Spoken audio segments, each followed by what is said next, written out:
Viewer discretion advised. This series contains horror scenes that are meant to give you paranoia and keep a lingering feeling that you aren't alone. As you read throughout the books, make sure you remember that everything has meaning, and it was your choice to keep moving forward. Unnerving Choices, July 28th. Sleeping last night was a bit harder than normal. I only managed to get a little over 5 hours. My alarm blares in my ears, and despite my desire to sleep, I get up. I have some important things to do today. I have to finish unpacking, and due to the sudden departure of a bunch of people, there are a bunch of available jobs. I managed to get an interview before I moved here, and today is the day I get interviewed. I shuffle over to the bathroom and grab my toothbrush, sliding it around my mouth as I try to wake up. I spit in the sink and splash some water on my face before lifting my head. In the mirror, I see a figure standing behind me, a humanoid-looking thing, but as I turn around to get a better look, nothing is there. I'm going crazy, I mumble. I wipe the water off my face and go to make myself breakfast. I get in my car and see police officers outside Dana's house. Please don't call me to explain what happened last night, I beg as I drive off. I drive into the parking lot of Mike's Sporting Goods store, enter and walk to the person behind the counter. I'm here for an interview? Maximus Steinhoff? The person questions. Yep, that's me. Alright, you can wait over there and the interviewer will be here shortly. Thank you. I walk over to where they pointed and sit down. I look around the store and see all kinds of sports equipment around the place. Hi, I'm so sorry I'm late. Someone runs up to me with some dirt on their clothes. I was trying to help clear out some of the rubble from one of the burnt houses. Didn't get the time to change. It's all good. It's a pleasure to be here regardless. I stick my hand out to shake. They accept it. If you don't mind, just follow me. Of course. I get up and follow the interviewer to a room in the back of the store. Alright, so I'm going to be honest, you pretty much got the job, the interviewer says as I sit down. This is a massive store, and with the recent hit of people quitting or turning in their 2-week notice because of the attack, we got a major opening. As long as you don't completely bomb this, then you got the job. While I do appreciate that, I would still like you to take this as a normal interview. Of course. So first up, what kind of job experience have you had in the past? I took a few paid internships throughout high school and community work such as cleaning parks. I try answering this as honestly as possible. That's great. What kind of person would your friends describe you as? I freeze. I have friends? Is that some kind of joke? The last one I had, Max? You okay? Oh, sorry. I snap back to reality. They probably would say I live in the moment. It's better than saying that I don't plan ahead. We need more people who live like that. What are you trying to gain from this job? To be completely blunt, I just moved here, so I need some money to settle in. Long term, though, I would like to build better relationships with the people here. Do you say that you are very friendly? I would consider myself friendly, but like most people, I do have an edge. That's good, that's good. Last question, then. Since this is supposed to be a quick thing, do you have any questions or concerns? I would just like a little clarification. On your website, it said that you are looking for shelf stackers, but I noticed that the website itself is a little weird. Do you mind if I go more into digital marketing and website designing rather than shelf stacking? I'll think of a compromise, because right now we need people to man the shelves. Alright then, if that's all, then I'll see you around. I stand up and reach my hand out to shake again. Yep, I'll see you around, Maximus. They stand up and shake my hand. Be careful. Likewise. I posture a smile as I walk out of the building. I check my phone and see that the other interview I had planned for today had to be rescheduled for tomorrow. I shrug it off. It just means I have more time to unpack at my house. I drive home and do exactly that for the next few hours. It's getting close to 4 when I decide to take a break. I manage to get the bed frame I shoved into my car and table up. The rest are things to decorate those things. I still needed to buy a couch, TV, a mattress, and food for my fridge. My mother agreed to pay for the first months of bills so I could start a job, but I still need to get everything else. I head into my room and boot up the computer.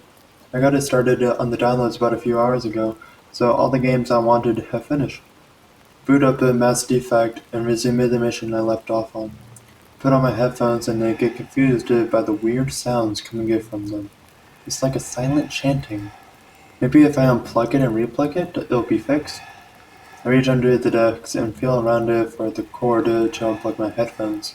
I don't find it and stick my head under the desk, and to my surprise, the headphones aren't plugged in to begin with, but the chanting continues.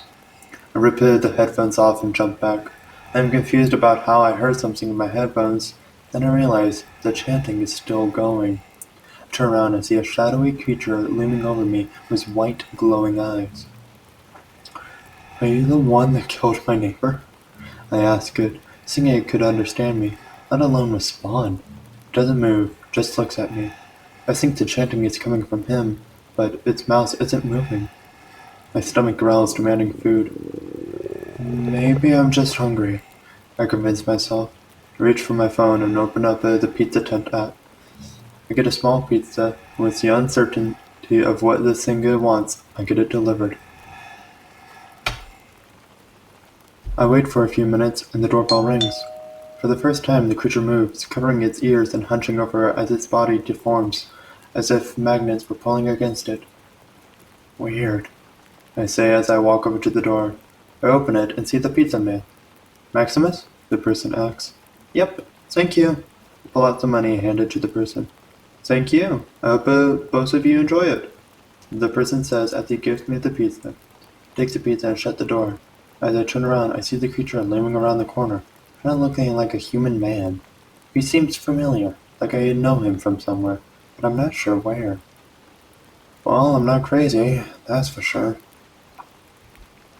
I walk over to the kitchen counter and open the box to see that the pizza is missing a slice.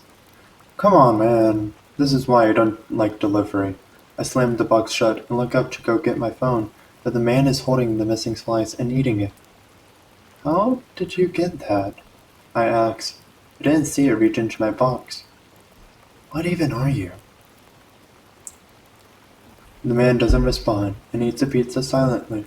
I get a slice as well and eat it, never taking my eyes off the man. Once we both finish, the man hops up on the counter, sits down, legs dangling over the edge next to me. Thank you. His voice sounds a little raspy. I freak out a little, but I do my best to remain calm. So you can talk. The man nods his head. What are you?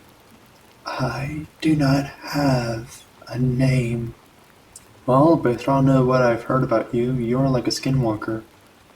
That and much more. So what do you want from me? Help. With? I prod. Restoration.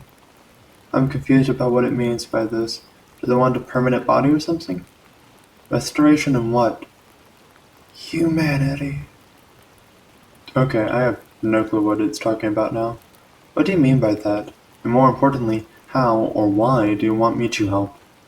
Humans are corrupted. I wish to fix them. You're the one who burned down all the houses, right? How is that fixing them? Killing off the weak and those who knew too much. The mood in the room has suddenly changed. The air around me has gotten thicker, and the presence around the man has gotten much more intense. So why am I alive then? Because you don't interact with children or people. You've never had kids, never corrupted kids, and know what it feels like to be hurt by society. You will raise them. I'm sorry, what? You will help me build a pure world, one without the corruption that the other humans have. The man looks at me, his eyes glowing vividly. And if I don't? Then you will join the others. The man's lips curl upwards, the teeth slowly reveal themselves as his mouth gets wider and wider. I don't like this offer, but I also like living. Fine, but under one condition. I hope I can arrange this thing to get more information on what it is. You tell me everything that has happened up until now. Every kill, every house you burned, and everything leading up to these moments. The creature just smiles wider, then disappears.